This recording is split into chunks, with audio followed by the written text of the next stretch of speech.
From broken shoes to a crown of glory. Once upon a time, there was a boy named Daniel. He grew up in a poor neighborhood in Kenya. His family was so poor that he wore the same torn shoes every day, patched with cloth and rope. People often told him he wouldn't amount to much. Many mocked him, including his peers in school. Everyone avoided him like a plague because of abject poverty. He loved running, but he had no proper shoes, no fancy training, no coach. All he had was determination and faith. But like David tending sheep, Daniel believed that the race is not to the swift, nor the battle to the strong, but to those who trust in the Lord. Each morning, he ran through the fields barefoot, praying, "Lord, strengthen my steps, and let my weakness reveal your strength."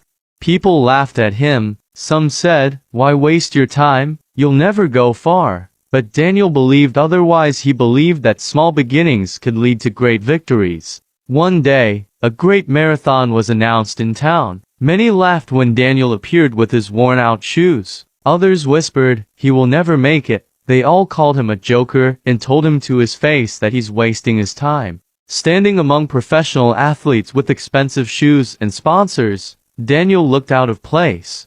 But Daniel remembered the words of Isaiah, "They that wait upon the Lord shall renew their strength. They shall run and not be weary. They shall walk and not faint." He also remembered the word of God in the book of Philippians that said, "I can do all things through Christ that strengthen me." As he tarried through the race, he remembered all those lonely mornings, all those prayers whispered while running in the dark. Step by step, he pushed forward. The sun was hot, his legs ached, and many runners gave up. But Daniel kept going. He told himself, "I didn't come this far to stop now. God brought me here for a reason." He ran with endurance, and though his body was tired, his faith lifted him. He crossed the finish line first. The crowd erupted in cheers. Against all odds, Daniel not only finished but became first in the race. From that day, Daniel's story spread far and wide. Sponsors came, opportunities opened, and he became a light to many. There was a time when all I had was worn-out strength and silent prayers. The road was long, the steps were heavy, but I kept walking. People only see the crown. They don't see the broken shoe that carried me through rejection, delay, and tears. The broken shoe didn't stop the journey. It prepared the feet, and when the time was right, God didn't just replace the shoe. He crowned the perseverance. This is for anyone still walking in brokenness. If you're still moving, you're closer than you think. And when the season is ripped, God will restore what was lost. He crowned the faith that refused to quit. If you're still walking in brokenness, don't stop. Your crown is ahead. What is the moral of this story?